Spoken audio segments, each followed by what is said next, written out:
Yeah, last time it was just gone, wasn't it? It was funny. Oh, look at that.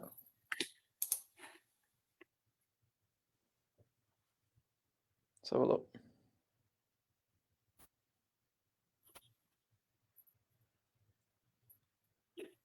Yeah, I can see it's live. Cool. Great. Okay. Yes, we are live. Yep. All right. Good evening, guys. Evening.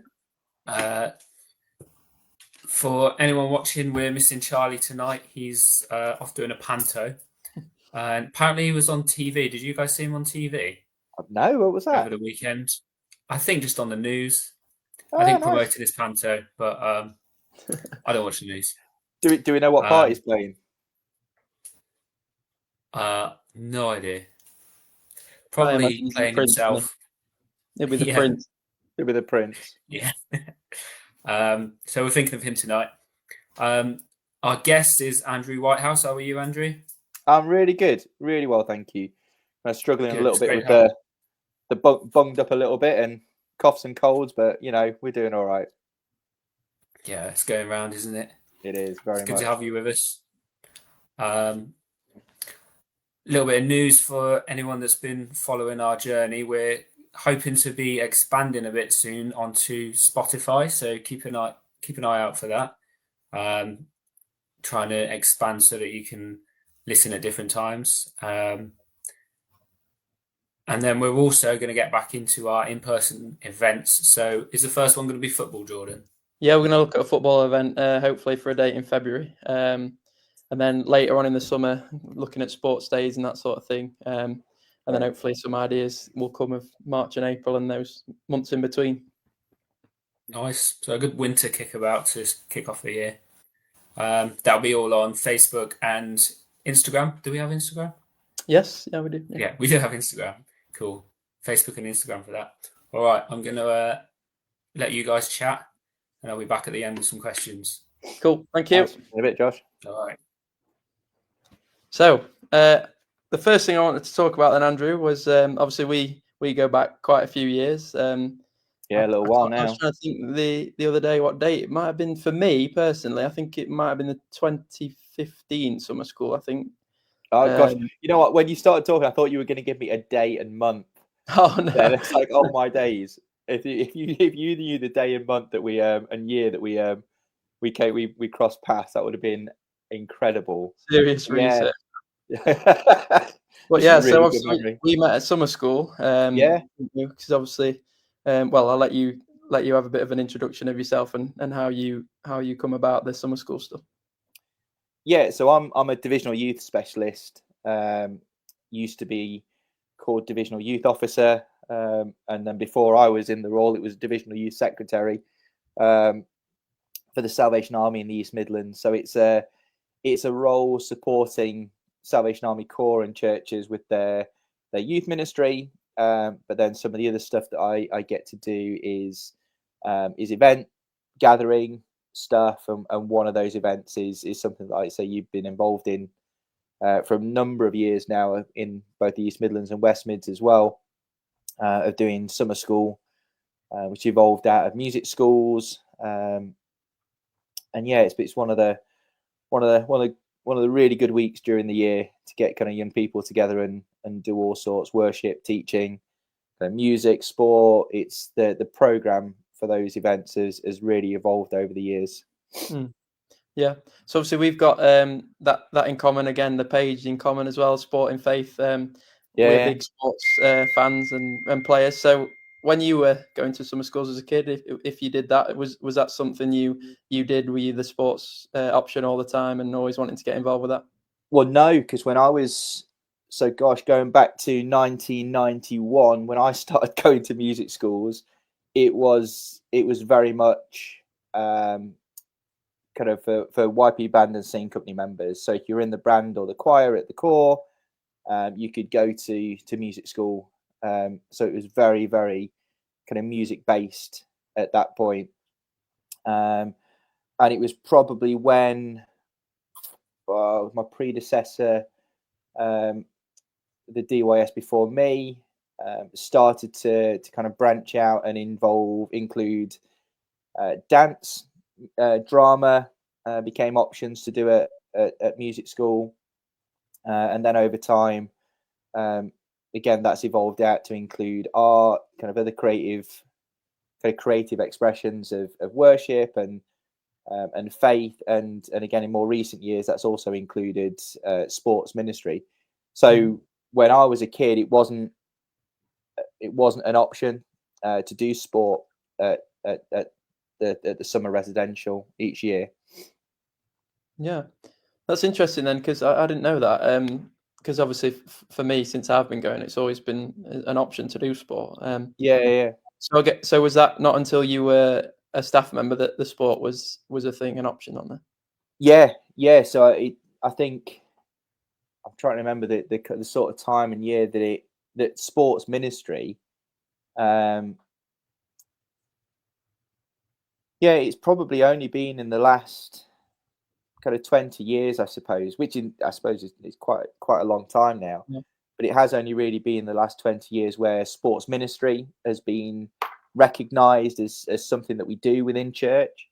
And yeah, certainly within that time become something that we do as to kind of coach and teach young people kind of how to use sport as a ministry opportunity, both as something to reach out, but also an opportunity to talk about kind of personal integrity as a Christian when you play, and you participate, and all that kind of stuff. So no, it wasn't an option for me to do as a kid, kind of growing up at camp. But I'm really pleased that it's something that's available at different camps and summer residentials across the UK territory now.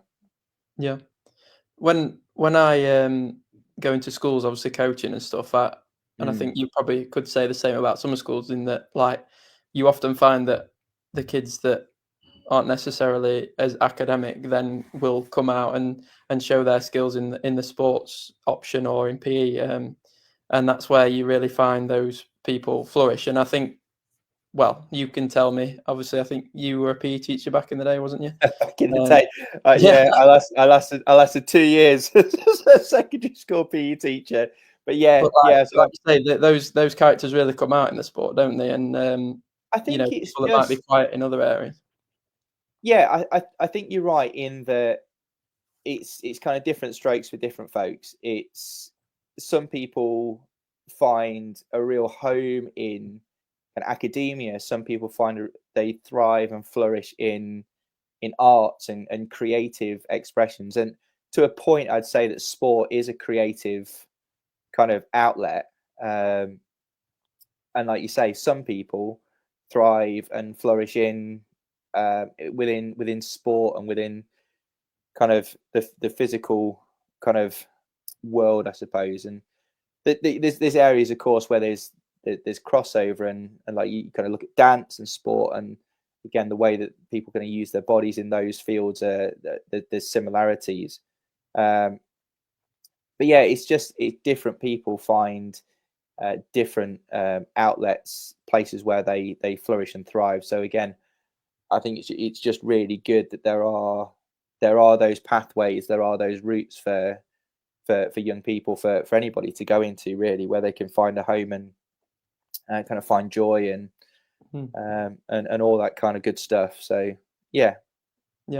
Like say there about, like, like finding a home, finding joy. It's good because again, summer schools I'll use as an example. Obviously, you've got the staff that might have been there and done that in their sporting journey as a child, and then they're passing on the knowledge and the info down to those kids that pick that option. And like you say, I think since those options have become broader, and you've got more option and more places to, like you say, flourish and come out into your own, I think that's really important, because it does then bring out the side that you might not have seen if they felt a bit shy, or not encouraged, or not joining in different options.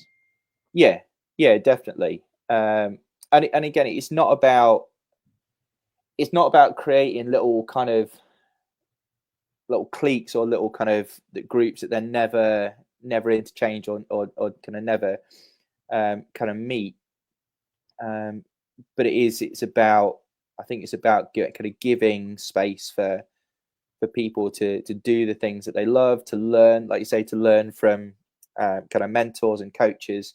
In any kind of field, I think it's really important within our music making for young people to have that opportunity. Again, within art, kind of writing, spoken word, to allow young people to find things that they really enjoy, but opportunities to try something new as well. And then to kind of share and put everything on an equal footing. But yeah, again, it's that it's not the same thing. But when people talk about kind of building a bigger table, kind of giving more space and giving more opportunities and creating more for people. So I'm very much all for that. Yeah, the outreach, like you say, like you say that. Again, it's a word we use quite often on these lives, is that, you know, community and bringing people together. Like you say, from all those different aspects of summer school. Like I say, you might have that, you know, you go off for an hour and do your sport, you go off for an hour and do your art, but then the community of it all, you do come back together and have those moments to share. One of the main moments, worship or small groups or anything like that. So yeah, definitely. Yeah, one of the main moments that that I like to think about in my journey as a Christian in sport is we went on Tough Mudder, didn't we? Again, I've not gone into depth and looked at the year. It was during one of the World Cups, wasn't it? Was it 2018 maybe? Oh, was it a World Cup or was it a Euros? There was definitely a summer football tournament. Yeah. That I often think back to that Tough Mudder weekend and what we kind of tried to do and create in the run up, and it wasn't perfect by any stretch. It was very much kind of an experiment and a pilot, if you like. But I've got some really, really kind of valuable and special memories from that experience. And yeah, but looking back at that photo, there's some quite young faces on there now. It must be, gosh, it must be 8 or 9 years. Yeah, since we did that. I remember we went back to the where did we stay? What did we stay in? It was like was it a cabin or like it was a youth hostel, and it was called the Jordans, and it was the North London Tough Mudder that we did, but we'd had a bit of a run up.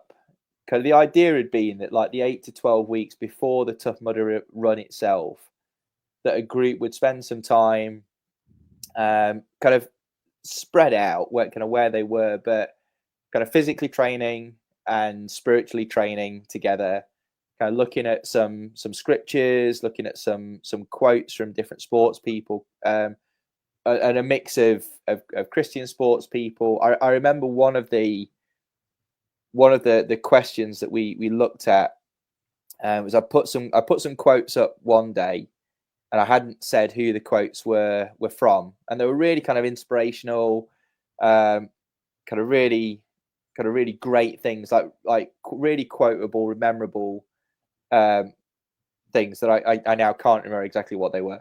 But it was a few days later, I put in the WhatsApp that they were quotes from Lance Armstrong, and just asked the question: does it make a difference? Now you know who those quotes are from.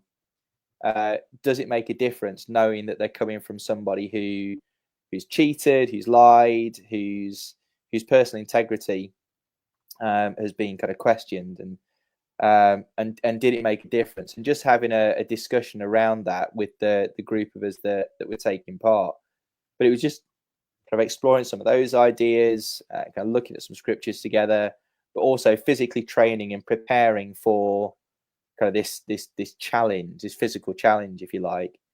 And yes, you're right. We went away for a weekend, did a Friday night, had a campfire and some food, kind of reflected back over the last kind of 8 or 12 weeks, kind of shared some stories.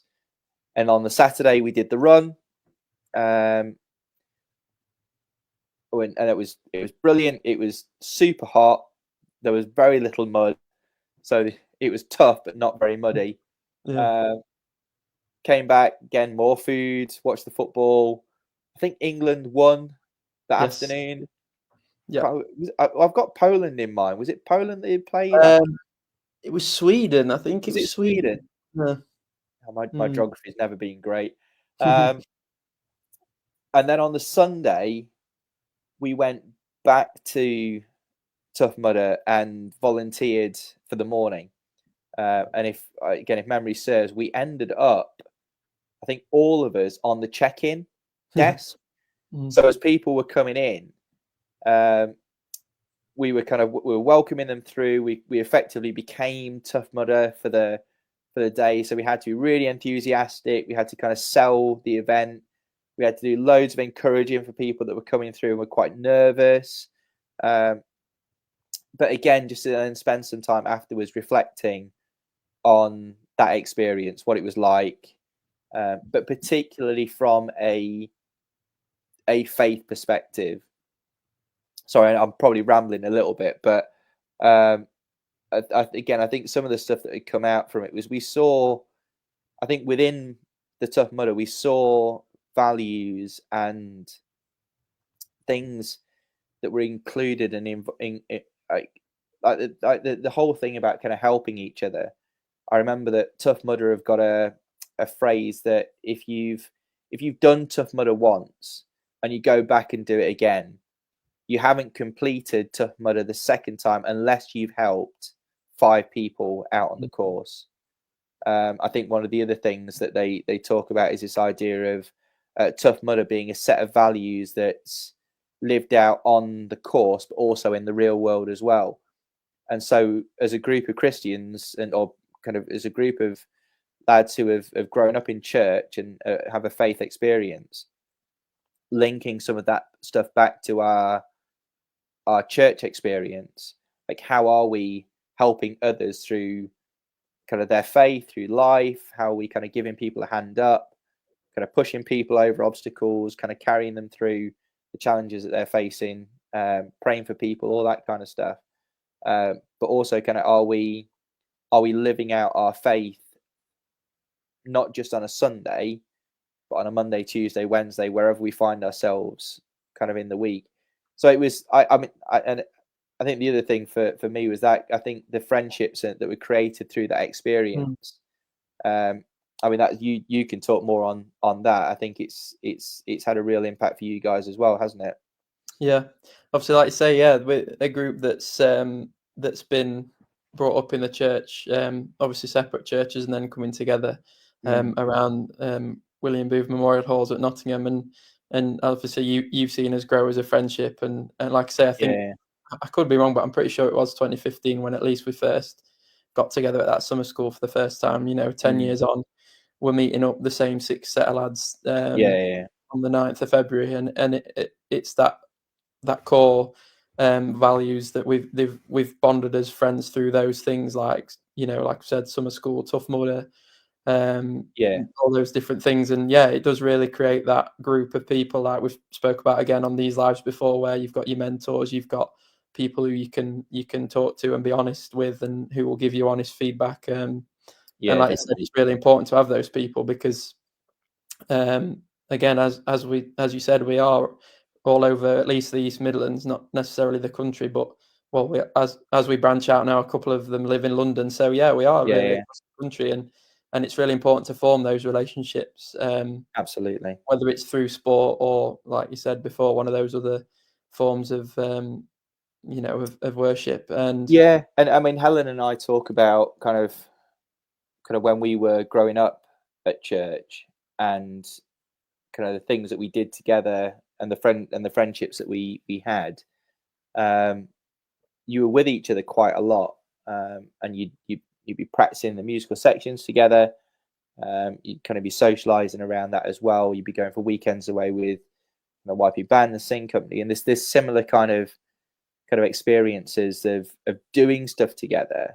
Kind of has real benefit to your friendships, your relationships. I think it's just particularly with those of us that want to develop our faith, that whenever we're doing stuff together, that we are kind of intentionally asking each other how we're getting on, kind of what scriptures have we read, kind of is there anything that we're struggling with, and how can we kind of speak into and pray for that kind of stuff. So it is. I know like the word intentional has become quite a cliched kind of phrase, but I do think it's really important that, like, if we're serious about growing in faith together, that when we meet, when we spend time together, yes, play games, play music, play sport, all that kind of stuff, but make sure that we're having those kind of conversations as well that go deeper, and don't leave faith as that kind of unspoken. Or we know each we know we're all Christians, but we don't really talk to each other about it much. So yeah, I think that's something I'd say is really important. Yeah, thank you for that. I like that. Yeah, I think, like you say, go deeper as well. That, because I was literally thinking as you were saying that, like, the sport is like the base layer, isn't it? And it's like that's the thing that starts you off and gets you there. And let's go and play football together. That excites people. They want to be there, and that's when, like you say, there you go deeper, and that's when those conversations can open up. Like you said, when we were at Tough Mudder, we watched a lot of football. We ate a lot of food, and again, that's things people enjoy and have in common. There's not many people you would find that don't enjoy having a bit of food with their mates. And like you say, that's where you can bring out those conversations. Yeah, there's definitely that side of it. And I forgive me if I'm kind of making assumptions, but that kind of feels very much like almost like the outreach stuff. How can we bring people together to kind of to introduce faith, to share faith with one another? And I think that stuff is really important. And there's real opportunity to do that, to use sport in that way. I think, and I wonder if it gets missed a little bit. The other side of it of how you as a Christian go and play sport when it's not a Christian football team, or it's not a golf day set up by the church to invite people into. But if you play sport on a regular basis with a group of mates who aren't from church backgrounds, are you strong enough, equipped enough, mindful enough to play with integrity? And it's something I'm really interested to kind of explore in more depth, particularly around the idea of being competitive, and kind of where the line is for a Christian in that environment. Like I play football regularly on a Monday night with a group of lads who've been playing together for nearly 18 years now. And I get a bit of stick at time, because if the ball goes out off me and the ref hasn't seen it, I'll let them know that it's come off me and give the throw to the other team. There are lads on my team that I play with that won't do that, because it's giving the advantage away to the other side. But I'm not. Don't get me wrong. I'm not saying I'm some kind of saint. I'm absolutely not. But I try my best. But I find it hard to lie and cheat in a game of football, if that makes sense, just to get the win. Because I think there's a way of playing, speaking, acting that as a Christian, I think there's something in that, and just exploring that more a little bit. Yeah. Does that make sense? Yeah, absolutely. And again, we've met before and spoke about those sort of situations when playing sport, and that's one of the things I wanted to speak about tonight. Is, again, really, like you've just said there, how do we do that, and how does that look as a person or as a sports person? And like you said there, it's making sure that people that are around us are equipped to be able to do that. Again, I spoke to you last time we met about the time when I was the linesman and everyone was asking on my team for offside when they scored, and I didn't give it as offside because it wasn't, and we lost the game 1-0 because of that goal, and all my friends on the team were disappointed in that. But like you said, nothing changes.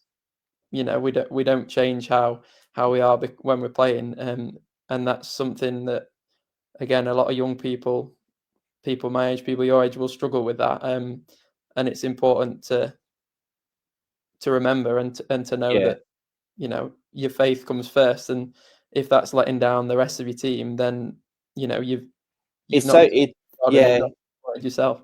I do think it's tricky, and I do think it's hard, because again, you talk about role models, you talk about those that are kind of coaching and mentoring.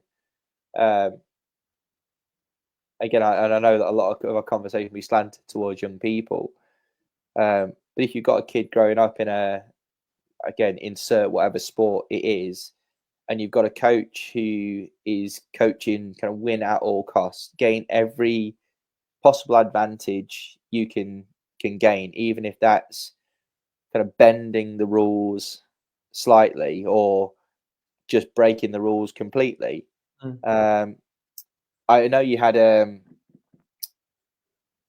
Vertigan on the last one, didn't you? And he was talking about the respect, kind of respect for referees in rugby. But again, in other sports, if you've got tennis players that smash their rackets against the umpire's chair, if they disagree with the call, you've got football players that surround and shout and scream and swear at referees. If that's the role model that a kid's looking up to, then they can emulate that within sport. So I think it's really important for Christians who play sport at whatever level within church to be getting alongside kind of kids who are playing, to say, this is how we want to be. We want to play. We want to play fair. We want to be kind of aggressive and try to win, absolutely, but not sacrificing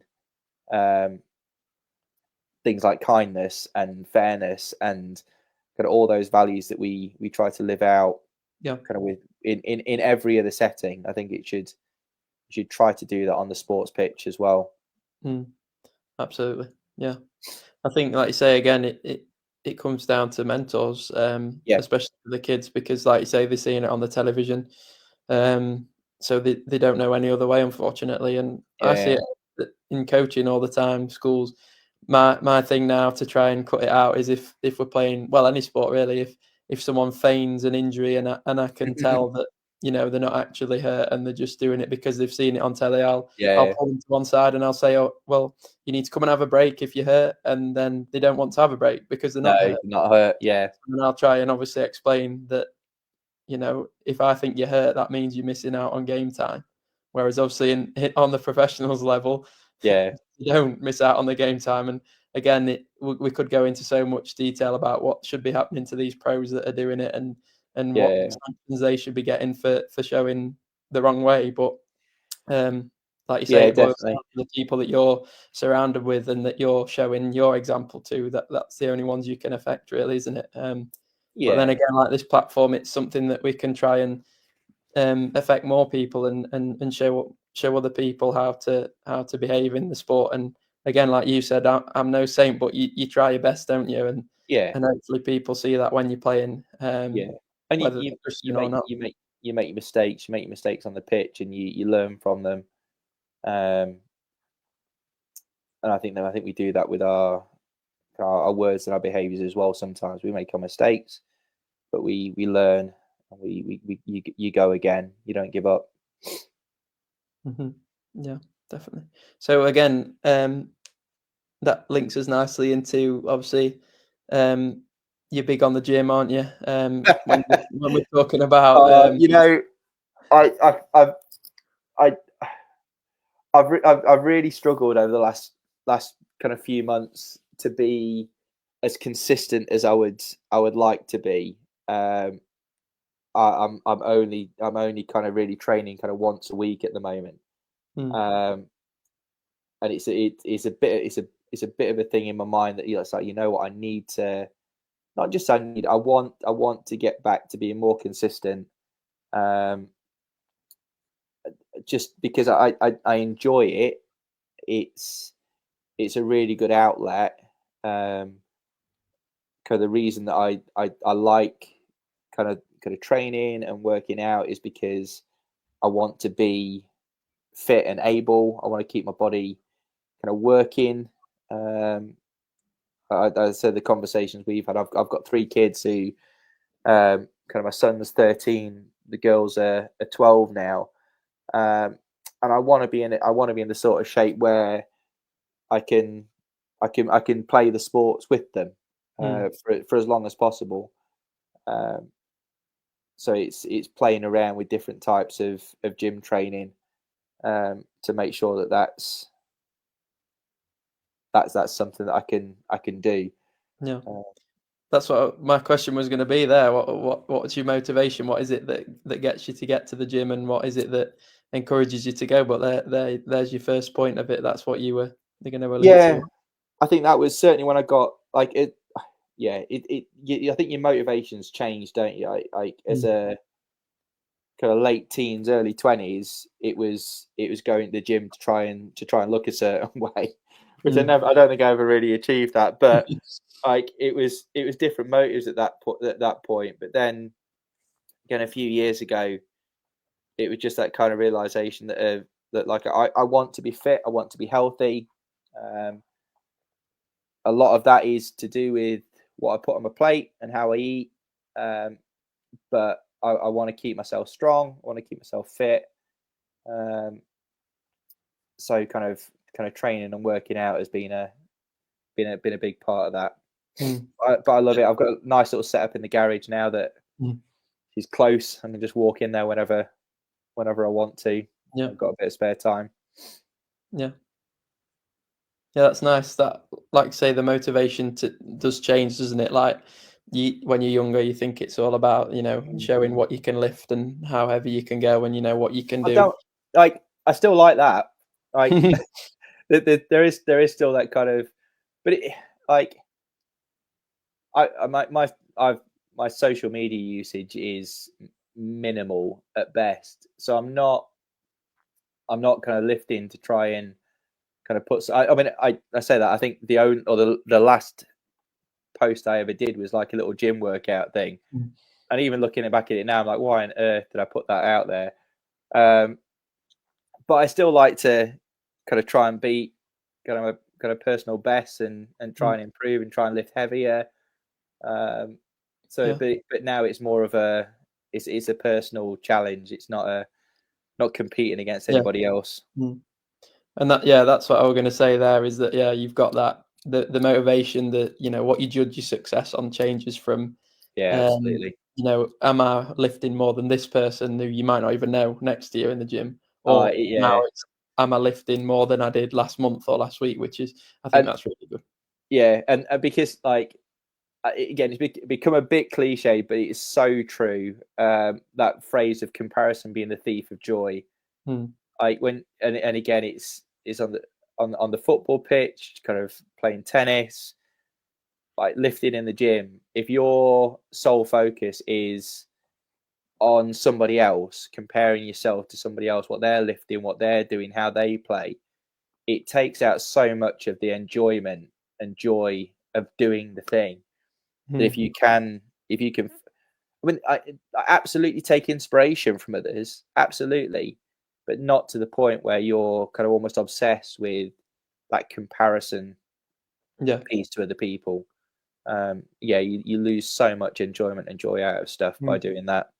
Yeah, I think you definitely, again, like I say, when your motivation changes and what you judge your success on, you definitely, I think, improve even more, because you see the results and that spurs you to do more. Whereas if you say you're comparing to other people, you don't know what they're doing day in, day out to get to their goals and their success. So it is much better, like you say, to have that motivation through yourself rather than other people. And especially when so much of that comparison is done through social media, where like you say, you don't know what's gone off in the background for someone to get into the physical shape that they've got into, and some of that can be really positive stuff, that their training regime is just kind of up here, and it's every day, and it's a kind of really focused and kind of supported diet that they're eating around it, which can be really positive. But it could be steroids, it could be kind of substances that they're using to get to that point, and that's even before you get into the kind of the filtering and lighting of everything to post a particular photo. So yeah, definitely try and lean into actually why are you doing this for you, than anything else. You spoke about the kids there then, so what do you do with them when you're playing your sports? What is it? Is it more as many sports as you can, or is it, do they have their own specific sports that they like to do? Are you watching? Are you playing? What is it that you do with those? Yeah, so Jonah's going to appear again in the background. So I think as they've grown up, they've tried different things. There's been bits of tennis, cricket, all sorts of sports. We've kind of encouraged them to have a go at lots of different things. The stage they're at now is, I think they've kind of found the thing that they love, the thing that they really enjoy. So a lot of my time is spent kind of taking them to stuff. Sophie boulders. She's climbing without a rope. It's that kind of short climbs. So she's in an academy at Nottingham, and she started doing some little competitions now. And every now and again, I'll go down and I'll climb with her. But most of the time, it's taking her to climbing. So it's nice to have the drive down with her on a Thursday afternoon, kind of chat through the day, and then catch up with her when she gets back to kind of hear how she's got on. Esme does gymnastics. She's doing that 3 nights a week now. And she's got to the point now where she's helping out at gym once a week to coach some of the littlies that are coming up. So that's really nice to see. And like, they do an adult gymnastics session, but I'm not. That's not. I don't think that'll be a good look at all. So I haven't actually done any gymnastics with Esme, but again, she's doing the odd competition every now and again, and is getting a load of enjoyment out of that. And like I say, she's got to the point where she's able to kind of coach and kind of pass on her knowledge to the littlies coming up. And Jonah's really lent into his football over the last few years. He's had a kind of a bit of a mixed ride over the years, and kind of a couple of different clubs. But he's at a football club now that the atmosphere between the lads is really lovely. They're encouraging. They're supportive of one another. They compete well. And they've got a really good coach. And again, like that, we kind of touched on this 2 or 3 times now, but the coach is really important.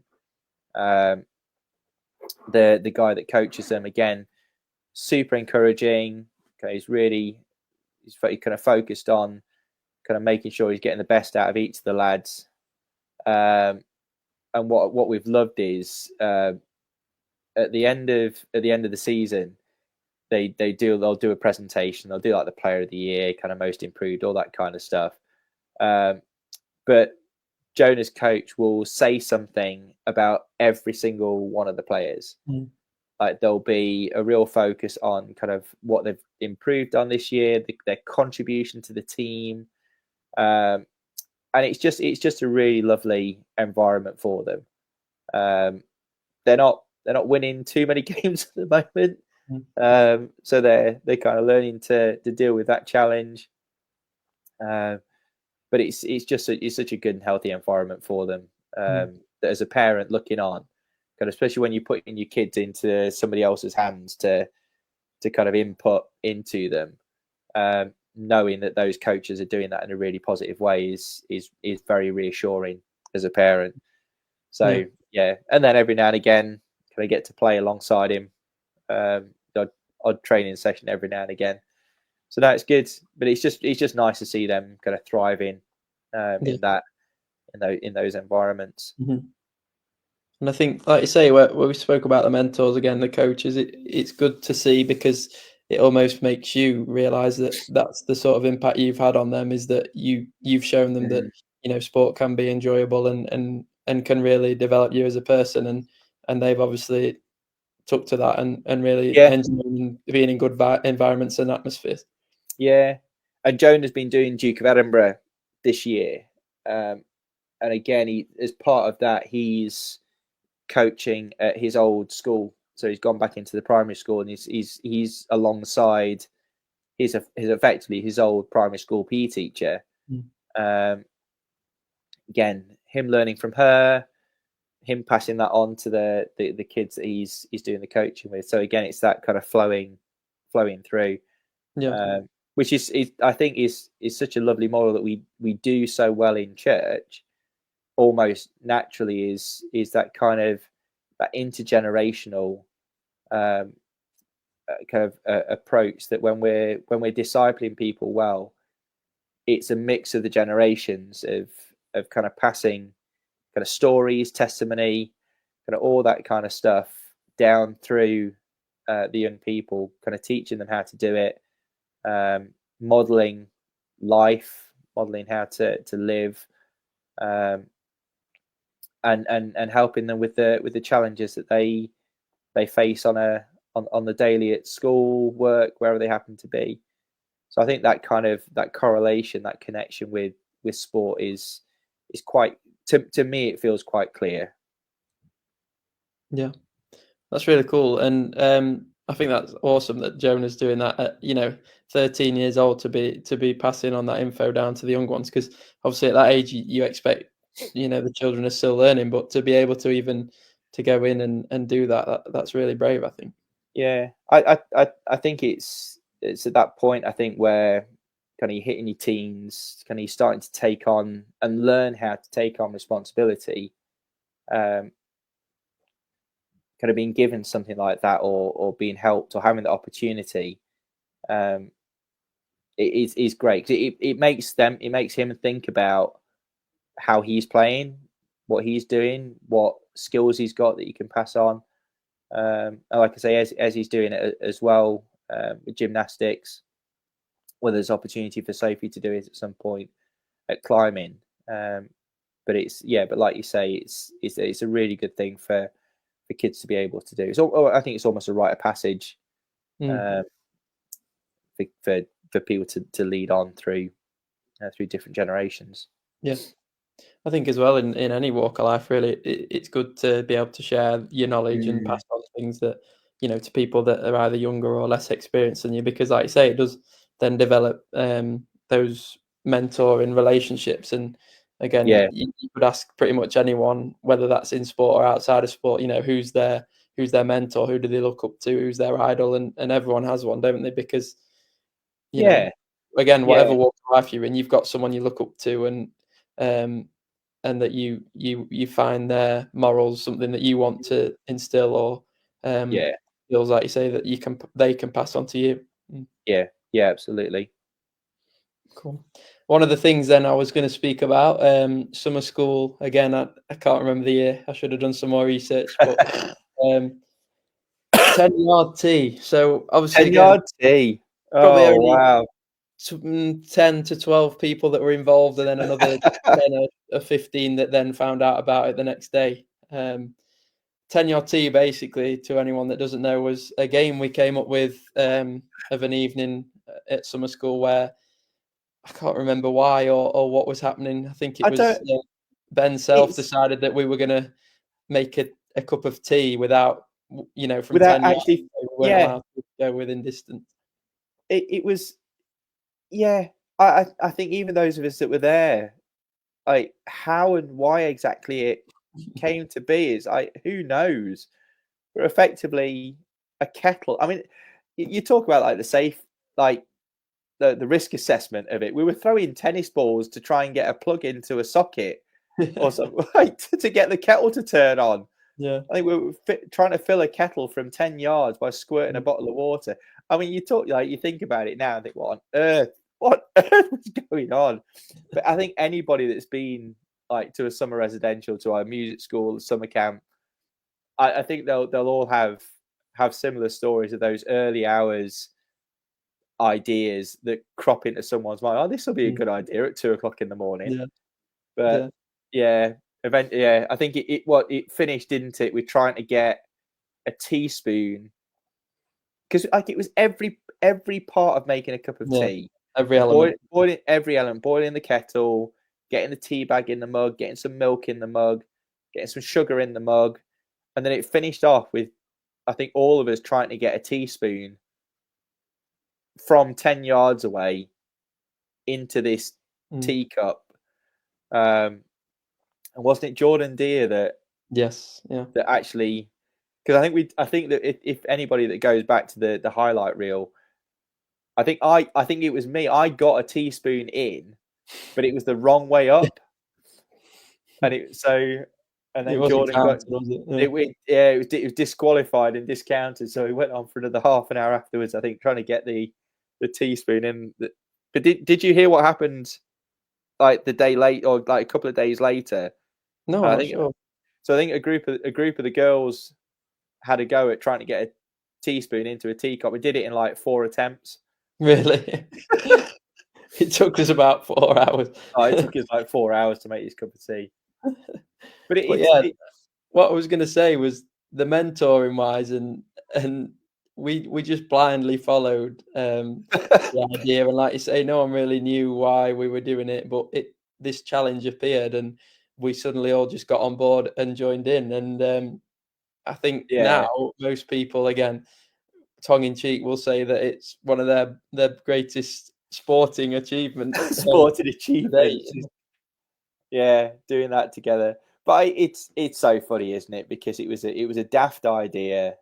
It was a group of lads, like in the middle of the night, early hours of the morning, like with a challenge, like taking on this little kind of silly challenge, but like you say, the kind of the memory of doing that thing together is kind of bonded, and is something that we kind of remember, talk about, laugh about, joke about. And those things, as silly as they are as a time, I think are really valuable and important going kind of into later life.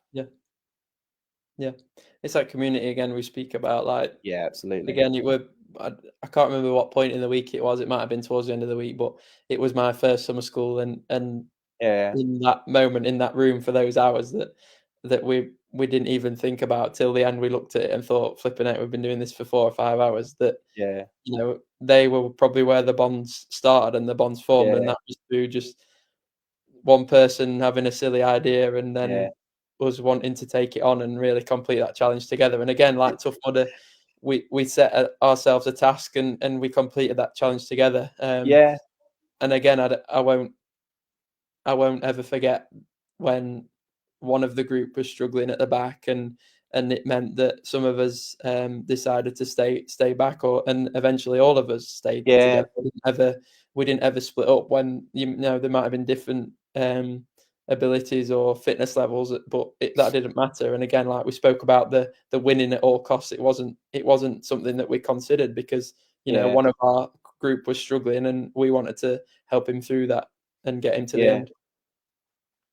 I think there's definitely a place. There's definitely a place for kind of doing something that stretches you as an individual, kind of lets you go to your peak, your kind of to do things to the absolute best of your ability. But and to an extent, for that to be encouraged, for people to kind of to train to be as good as they can be in something.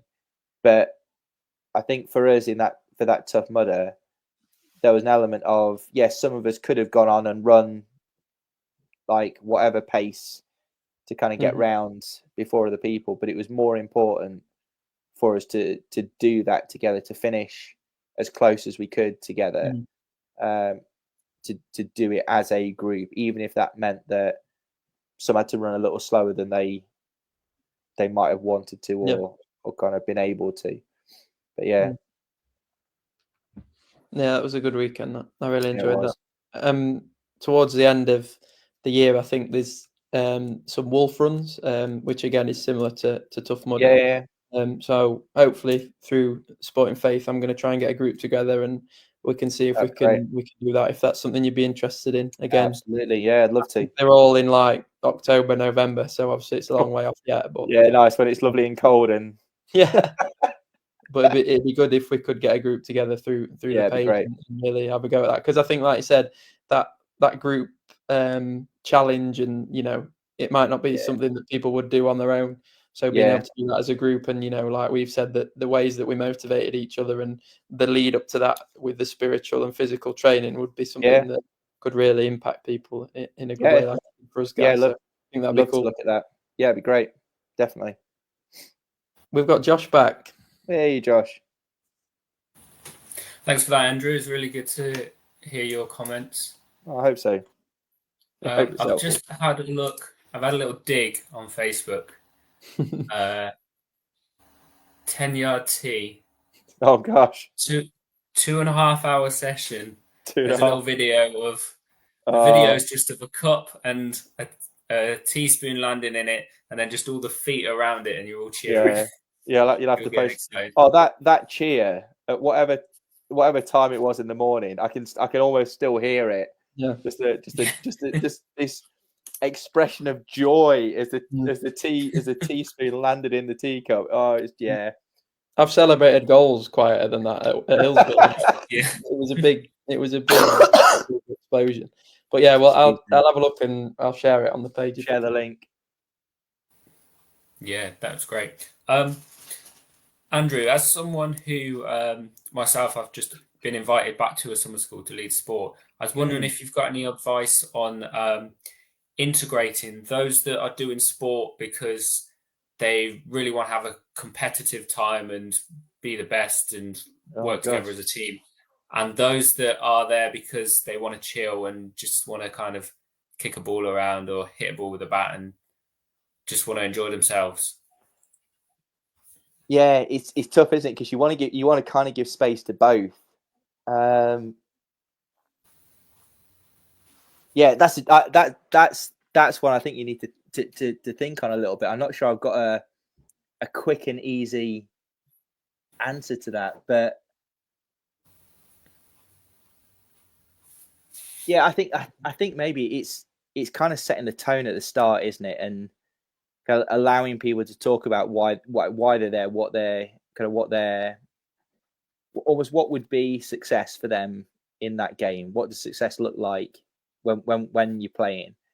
And some might say, yeah, well, I want to score more than anybody else. Oh, great. Can I see how you can get on with that? But it might well, I just want to hit it, or I'm just here for a laugh, like just here for a bit of fun. Because all of those things I think are valid. But it's tricky, isn't it? Because you kind of, I think maybe the three of us have had those experiences when we've got into a game thinking I just want to beat everybody else here, and then afterwards reflecting on it thinking I didn't get as much enjoyment out of that. Either it was too easy, or like it wasn't as much fun as I thought it was going to be. And then learning to play within yourself a bit so that you have a good time, but also you then lift everybody else up with you. So yeah, I think maybe talking about kind of why people are there, kind of what they're wanting to get out of the experience, and I suppose setting the tone for what you're doing together. And then maybe just creating opportunities for there to be some stuff which is out and out competitive, other stuff that's about working together and supporting each other and helping other people kind of reach their potential within something. Yeah, that's great. Thanks. One more from me. Dying to ask. Are you watching the Super Bowl? You know what? It's probably the two American football games I will make time and actually stay up to watch will be the Super Bowl. And was it Bills Eagles? Have I got that right?